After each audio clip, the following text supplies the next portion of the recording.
આપણા દેશને આઝાદી મળ્યાને દાયકાઓ વીતી ગયા છે, પરંતુ આજે પણ બનાસકાંઠાના વાવ તાલુકાનું એક એવું ગામ છે જે ગામ દાયકાઓ વીતવા છતાં પણ પાકા રસ્તાથી વંચિત છે।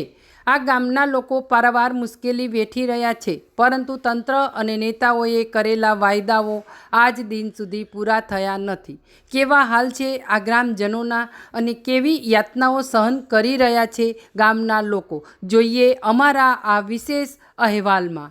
આ ગામ છે વાવ તાલુકાનું એટા ગામ। આ ગામમાં આવવા જવા માટે પાકો રસ્તો આજ દિન સુધી બન્યો નથી।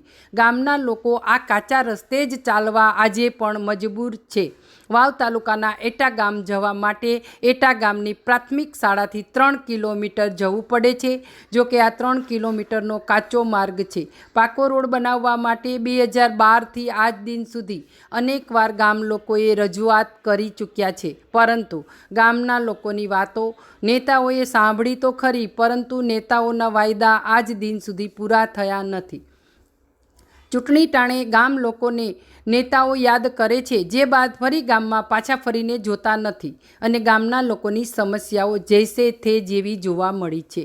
ચોમાસામાં આ ગામ લોકોની હાલત અત્યંત દયનીય સ્થિતિમાં જોવા મળે છે, કારણ કે ચોમાસામાં આ માર્ગ પર ચાલી શકાતું નથી અને સ્કૂલના બાળકોને પણ ટ્રેક્ટરમાં બેસાડીને શાળા સુધી ગામ લોકો મૂકવા અને લેવા માટે આવે છે।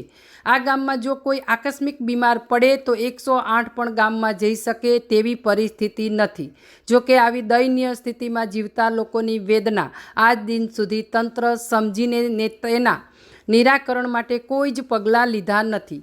એક તરફ દેશ ચાંદ અને મંગળ ગ્રહ પર પોતાની સફળતાના શિખરો સર કરી રહ્યો છે અને દેશમાં મેટ્રો ટ્રેનના પ્લાન્ટ બની રહ્યા છે, પરંતુ આઝાદીના આટલા દાયકાઓ વીતવા છતાં આજ દિન સુધી આ ગામમાં પાકો માર્ગ બનાસકાંઠા તંત્ર કરી શક્યું નથી।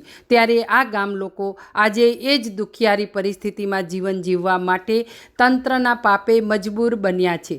જો કે આજે ગામ લોકોને આ પાકો રોડ બને અને તેમની સમસ્યાઓ દૂર થાય તેવી આશાઓ છે, ત્યારે તંત્ર અને નેતાઓ ક્યારે આ ગામમાં પહોંચે છે અને નેતાઓએ કરેલા વાયદાઓ અને તંત્ર સમક્ષ કરેલી રજૂઆતો પૂરી થાય છે તે જોવું રહ્યું। Bureau report, street news, Banaskantha.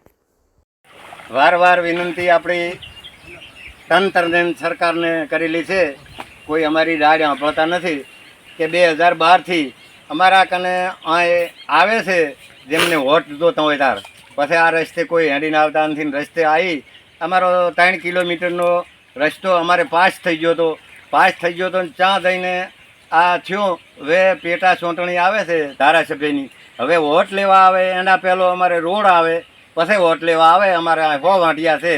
વાર અમારી આ વિનંતી નથી, અમારે આ 100 વાંટિયા એટાના અને લાલપુરાના છે, એટલે અમારે હાલને વોટિંગ કરવા જવાનું નથી। સૌની અમારે વિનંતી આ છે ને ભાઈ, બધાને આ બધાની રાહ એક જ ને કે આ રસ્તાની વાર આપણે આપેલી ને। અત્યારે હાલમાં નવા સરપંચનો લેટર આપેલો છે, અમારે પોપટજી છે, ભાઈ આંબોભાઈ છે ને એટા, એટલે આ બેને અમે આ નવાની રજૂઆત કરેલી છે। એ વોટ લેવા આવે છે, બાકી અમને જોવા આવતા નથી। અત્યારે અમે શ્રી એટા પ્રાથમિક શાળામાં જાસા અને મારા ભાઈ બહેન છે નાના અને રાઈસ છે શ્રી એટા પ્રાથમિક શાળામાં। અમારો રસ્તો પાણીનો ભરેલો હોય છે। અમારે ભણવા કેવી ટાઈપ અમે ભણવા કેવી રીતે છે